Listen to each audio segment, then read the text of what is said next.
दुनिया में कोई ऐसा फार्मूला ईजाद नहीं हुआ कि पाकिस्तान के अंदर इस्तेकाम इमरान के बगैर आ सके। इमरान आएगा, इस्तेकाम आएगा। कल इमरान खान के केसेस लगे हुए हैं, कौम देखेगी कि कितना इंसाफ मिलता है। कल इमरान खान के केसेस लगे हुए हैं, कौम देखेगी कि कितना रिलीफ मिलता है। कल इमरान खान के केसेस लगे हुए हैं, कौम देखेगी कि कितनी फेयर हेयरिंग होती है और कितनी एक्सपीडिशियस हेयरिंग होती है और कितनी जस्टिसेबल हेयरिंग होती है। सुप्रीम कोर्ट के ऊपर इतना मोटा ताला उन्होंने लगा दिया है, कानून ही बदल दिया है कि अगर कोई नैब के मुकदमे का फैसला होगा तो वो अदालत जिसके बारे में कहते थे कि ये मुल्क में आईनी तनाज़ात तय करेगी, अब वो फौजदारी के कानून का पहला मुकदमा भी वही अदालत सुनेगी। आसान तरीका ये था कि आप एक कानून बना लें कि ताहयात सब की नौकरियां हैं और कानून का नाम आप ताया हयात बेशक रख लें और उसको गले से लगा लें।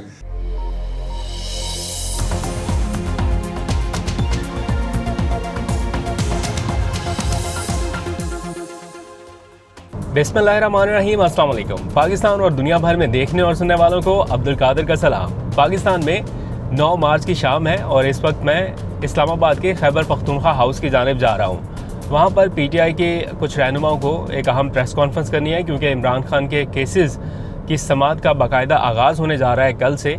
तो 2 दिन बड़े अहम रहेंगे। उससे पहले ये प्रेस कॉन्फ्रेंस होने जा रही है जिसमें सेक्रेटरी जनरल, कानूनदान भी शामिल होंगे, बाबर अवान को भी बुलाया गया है। तो चलते हैं, देखते हैं कि आज की इस प्रेस कॉन्फ्रेंस में क्या है। मेरे साथ रहिए, आपको दिखाता हूँ। मीनवाइल सामने आप देख सकते हैं इस्लामाबाद का रेड जोन स्टार्ट हो रहा है और यहाँ पर कंटेनर्स लगा के इसको मुकम्मल बंद किया गया है। ये मनाजर तब देखे गए थे जब 26 नवंबर के वक्त ऐसे बंद किया गया था, कंटेनर्स डबल लेयर लगा के, और आज भी इसको बंद किया गया है। हर तरफ कंटेनर्स मूव हो रहे हैं। यहाँ पे भी कुछ ऐसे ही हालात हैं। तो खैर हम पहुँच गए हैं खैबर पख्तूनख्वा हाउस। जाओ जी, जाओ जाओ। मेहरबानी।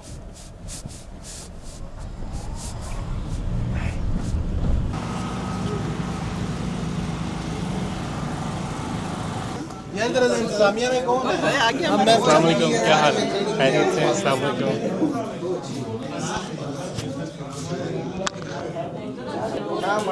नाम से पैन के साथ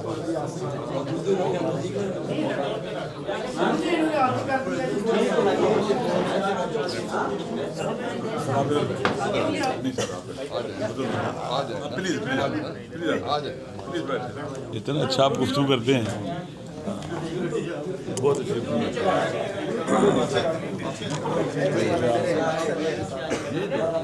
147 लोगों को हमारे इन्होंने नई सज़ाएं दी हैं परसों। तो वो एक बर्बरियत है वो जारी है, उसकी बात करेंगे। ज़ाहिर खान साहब की बात करेंगे इस पूरे तनाज़ुर में। आज 4 ऐसे मौज़ूआत हैं जो इस कौम के लिए 4 किस्म के मिज़ाइल आप समझ लें, और मिज़ाइल जब आता है तो वो दुश्मन की तरफ से आता है। उसमें से पहला ये है कि गज़ा के अंदर जो कुछ हुआ और उसके बाद ईरान के एक स्कूल में जिस तरह से 186 बच्चियों का कत्लेआम हुआ, उस पे बर्नी सैंडर्स ने रिपोर्ट दी है अमेरिका के अंदर, सेनेटर ने, और उसके मुताबिक, रिपोर्ट के मुताबिक 20,000 के करीब बच्चे, बच्चियां और वल्नरेबल्स वो गज़ा के अंदर शहीद हुए हैं। उसकी रोशनी में जो अभी तक सदर ट्रंप हमले कर चुके हैं दुनिया के ममालिक पे, वो 8 ममालिक बनते हैं इनके अहद में जो हमले हुए हैं, और उनमें से एक सॉवरन मुल्क का सदर वो उठा के ले आए और दूसरे सॉवरन मुल्क का सुप्रीमो उसको शहीद किया गया, 86 साला सैयद अली खमनाई साहब को। इन हालात में पाकिस्तान तहरीक इंसाफ ये समझती है कि बहुत ज़रूरी है कि 3 इक़दामात फौरी तौर पे किए जाएं। पहला ये है कि यूनाइटेड नेशंस की जो सिक्योरिटी काउंसिल है उसका मैराथन इजलास मुनक्किद किया जाए, रोज़ इजलास हो और रोज़ ये मुतालबा किया जाए और रोज़ रेजोल्यूशन लाई जाए। बेशक अमेरिका उसको वीटो करे कि ईरान के ऊपर जो गैर कानूनी और इंटरनेशनल लॉ की वायलेशन वाला हमला है वो फौरी तौर पे अमेरिका बंद करे। दूसरे 2 मुतालबात उनका ताल्लुक़ पाकिस्तान के अंदर है। आपको मालूम है कि दुनिया में जितना जंगी जुनून, जिस कदर जंगी जुनून और जिस से जंगी जुनून मौजूदा अमेरिकन सदर ने आके फैलाया है, उसके नतीजे में वो फिट कैंडिडेट नहीं है जो नोबेल प्राइज़ है, और उसके लिए रियासती तौर पर उनको नॉमिनेट किया गया। रियासत नॉमिनेट ना करे तो उनको कंसिडर नहीं किया जाता। इसलिए फौरी तौर पे रियासत जो नोबेल प्राइज़ के लिए सदर ट्रंप की नॉमिनेशन है वो वापस ले। तीसरा ये है कि जो पीस बोर्ड बना है उसमें से इंडोनेशिया की मैं लीडरशिप को शाबाश देना चाहता हूं, जिन्होंने अपनी मेंबरशिप खुद मुअत्तल कर दी है। इसलिए कि पाकिस्तान में अगर किसी को शौक है कि हम गज़ा बोर्ड, पीस बोर्ड में बैठें, हम सदर ट्रंप के लिए नोबेल इनाम मांगें, तो वो रेफरेंडम करा ले। उसको 200% 100 में से वोट अपने खिलाफ निकलते हुए नजर आएंगे। इसलिए पाकिस्तान कोई मजाक नहीं है। पाकिस्तान 25 करोड़ लोग जीते जागते इंसानों का मुल्क है। इसके एक ही रहनुमा है जिनको आलमी तौर पे भी तस्लीम किया जाता है। मैं समझता हूँ ये बड़ी बदबख्ती की बात है उन लोगों की जो इस वक्त फैसला साजी में बैठे हुए हैं कि एक ऐसा शख्स जिसने 2 दफ़ा, मैं उस वक्त कैबिनेट का मेंबर था, यहाँ पे ईरानियन प्रेसिडेंट आए हुए थे, उनकी तकरीर सुने जो इमरान खान ने की थी। आज जो हालात दरपेश हैं वो सारी की सारी इमरान खान की पेशन गोई दुरुस्त साबित हुई है। वो वायरल तकरीर है, वो सुने ज़रूर आप। वो शख्स जेल के अंदर बैठा हुआ है और जिनको जेलों के अंदर से उठा के इक़्तिदार दिया गया है वो खुशामद कर रहे हैं और खुशामद की आखिरी हद भी वो क्रॉस कर चुके हैं। वो पहलू ये है कि आधी रात के वक्त एक ऐसे हमारे दोस्त, एक ऐसी पार्टी जो ये कहती है कि हमने चार्टर ऑफ डेमोक्रेसी किया नवाज शरीफ के साथ, उनके सदर साहब ने आधी रात को एक ऑर्डिनेंस जारी किया। ऑर्डिनेंस जारी करने के बाद उसको आधी रात को दोनों हाउसेस से मंजूर करवाया गया बिल की सूरत में। और उस ऑर्डिनेंस में क्या लिखा हुआ है, उसमें एक जो सरकारी मुलाजिम रिटायर थे वो यहाँ अपॉइंट हुए थे, उसके बाद उनको एक्सटेंशन 3 साल की दी गई है। और दूसरा ख़तरनाक नुक्ता ये है कि सारी दुनिया के अंदर जो ओरिजिनल कोर्ट से जो फैसला होता है फौजदारी मुकदमे में, वो सीधा सीधा सुप्रीम कोर्ट के पास जाता है। सुप्रीम कोर्ट के ऊपर इतना मोटा ताला उन्होंने लगा दिया है, कानून ही बदल दिया है कि अगर कोई नैब के मुकदमे का फैसला होगा तो वो अदालत जिसके बारे में कहते थे कि ये मुल्क में आइनी तनाज़ात तय करेगी, अब वो फौजदारी के कानून का पहला मुकदमा भी वही अदालत सुनेगी। इसलिए ये किस कदर गैर संजीदा है लोगों की ज़िंदगी, लोगों की आबरू, security of person, security of life. मैं समझता हूँ, मैं अपनी ज़ाती ओपिनियन देता हूँ कि इस निज़ाम में बैठे हुए फॉर्म 47 वाले जो अपने आप को हाइब्रिड कहते हैं, ये पाकिस्तान के लिए सबसे बड़ा सिक्योरिटी रिस्क है। इसलिए कि पाकिस्तान की दीवारों की हिफाजत के लिए आइन नहीं बना, पाकिस्तान के लोगों की हिफाजत के लिए आइन बना है। लोगों की हिफाजत वहाँ होगी जहाँ दस्तूरी राज होगा। जब दस्तूरी की बजाय इनका फॉर्म 47 का कस्तूरी राज जब से आया है, उस वक्त से इन्होंने पाकिस्तान के अंदर जो इंसाफ है उसका नाम बेइंसाफ़ी रख दिया है। इंसाफ किसी जगह से भी नहीं होता। कल इमरान खान के केसेस लगे हुए हैं, कौम देखेगी कि कितना इंसाफ मिलता है। कल इमरान खान के केसेस लगे हुए हैं, कौम देखेगी कि कितना रिलीफ मिलता है। कल इमरान खान के केसेस लगे हुए हैं, कौम देखेगी कि कितनी फेयर हेयरिंग होती है और कितनी एक्सपीडिशियस हेयरिंग होती है और कितनी जस्टिसेबल हेयरिंग होती है। दूसरा इसका जो पहलू है वो ये है कि आपने देखा कि जो राजा सिकंदर साहब और दूसरे जो मेंबर्स थे इलेक्शन कमीशन के, उनकी टेन्योर ख़त्म होगी, वो अभी तक बैठे हुए हैं। और उसमें लिखा हुआ था कि लीडर ऑफ द ऑपोजिशन के साथ बाकायदा मीनिंगफुल कंसल्टेशन होगी। इसके ऊपर सुप्रीम कोर्ट की जजमेंट्स भी थी। जो नैब का कानून है उसमें से consultation with the leader of the opposition वो उड़ा के प्रोविजन, ये सेक्शन 6 में लिखा हुआ है, वो उड़ाने के बाद नया जो कानून है उसके मुताबिक 3 साल की एक्सटेंशन दी गई है। एक ऐसा मुल्क जिसमें 70% के करीब यूथ है, एक ऐसा मुल्क जिसमें 52% के करीब वोटें कम बनी हुई हैं, कुछ इलाकों में ख़वातीन की वोटें नहीं बनती या नहीं बनवाने देते या नहीं बनाई जाती, 52% की आबादी ख़वातीन पे मुश्तमिल है। उन सब को माइनस करने के बाद बाबा राज मुल्क में लागू कर दिया गया।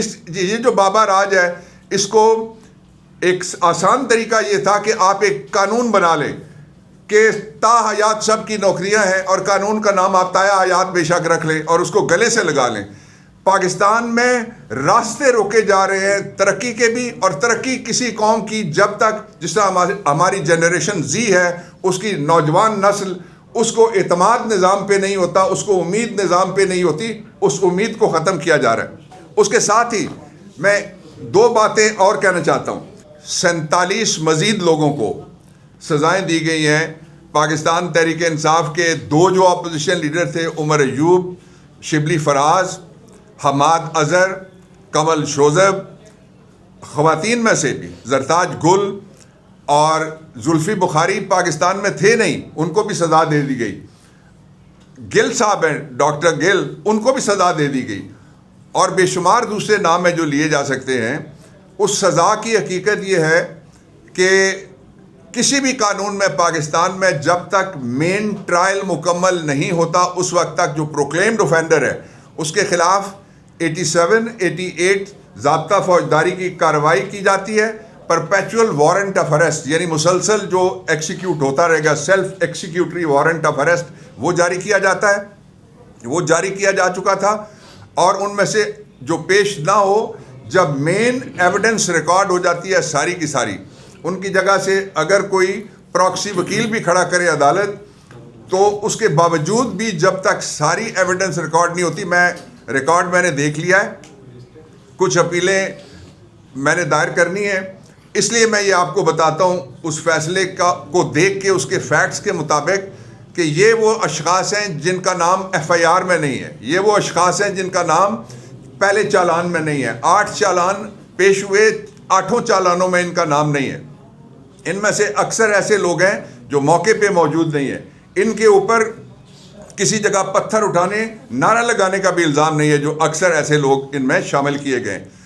ये सारे इसलिए किया जा रहा है कि पाकिस्तान में ये बताया जाए कि हम दस्तूर को नहीं मानते, हम सुप्रीम कोर्ट को नहीं मानते, हम ट्रायल को नहीं मानते, हम फेयर ट्रायल को नहीं मानते, और ये जितने भी मुकदमात नीचे से फैसला होके आए, उनमें से 9 मई वाले 2 जगह के मुकदमात में 2 मुकदमे थे मियाँ वाली के, और 1 मुकदमा था इस्लामाबाद का। वो तीनों बरी किए अदालतों ने। जितने मुकदमात ऊपर जाएंगे इनकी कोई वैल्यू नहीं है। इसका जो अगला पहलू है वो ये है कि जो फैसले करने वाले इस वक्त कैंगरू अदालतें हैं, उनके बारे में हमें शदीद तहफ़्फ़ुज़ात हैं। ऐसे लोगों को भी सज़ा दी गई है जो लोग पेश नहीं हुए और उनको सज़ाएं पहले दे दी गई, और कुछ ऐसे भी थे जिनके नाम थे उनको कभी बुलाया ही नहीं गया। और तीसरी कैटेगरी वो थी कि जिन लोगों ने बैठ के प्रेस कॉन्फ्रेंस की, उनके सारे गुनाह माफ़, वो गंगा स्नान करके वापस आ गए फ़ौरन प्रेस कॉन्फ्रेंस के बाद। इसलिए कौम को बताया कि ये मजाक हो रहा है। इस मजाक का मतलब ये है कि इमरान खान के ऊपर, तहरीक इंसाफ के ऊपर प्रेशर डाला जाए। उसको पाकिस्तान तहरीक इंसाफ चैलेंज करेगी, और ATC की जजमेंट में 2 नकाइस हैं। एक नक्स मैंने आपके सामने रखा है, और जो उसमें दूसरा नक्स है ATC की जजमेंट में, वो ये है कि जिस मुकदमे में एक दफ़ा गवाह पेश हो जाए, 3 दफ़ात हैं बाकायदा ज़ाब्ता फौजदारी में, वो गवाह दूसरे किसी जगह वही शहादत नहीं दे सकता।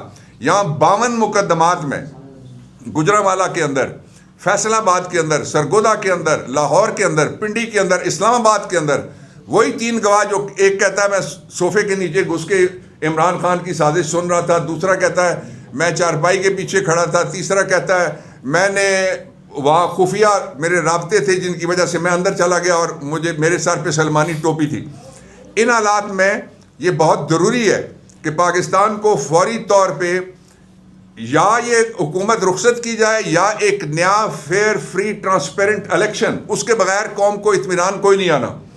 और अगर इसको एक्सटेंशन देने की कोशिश की गई, जिस तरह से करने की कोशिश की जा रही है, इमरान खान को अंदर रखा गया, दुनिया में कोई ऐसा फार्मूला ईजाद नहीं हुआ कि पाकिस्तान के अंदर इस्तेकाम इमरान के बगैर आ सके। इमरान आएगा, इस्तेकाम आएगा, इस्तेकाम आएगा तो तब लोगों के अंदर वो एतमाद आएगा कि वो रियासती इदारों के ऊपर एतबार कर सकें। फौरी तौर पे इमरान खान को रिहा किया जाए, फौरी तौर पे जितने सियासी कैदी हैं उनको रिहा किया जाए, फौरी तौर पे गुफ्तगू का आगाज़ किया जाए, जो बलूचिस्तान के अंदर और जहाँ जो KP के अंदर और मावराए पाकिस्तान जो बॉर्डर्स हैं, वहाँ भी रीथिंक किया जाए। अगर रीथिंक हम नहीं करेंगे तो हालात हमारे कंट्रोल में नहीं आ सकते। इतनी बड़ी जंगों का ईंधन हमारे बच्चे नहीं बनने चाहिए, हमें नहीं बनना चाहिए, हमारे वसाइल भी नहीं बनना चाहिए।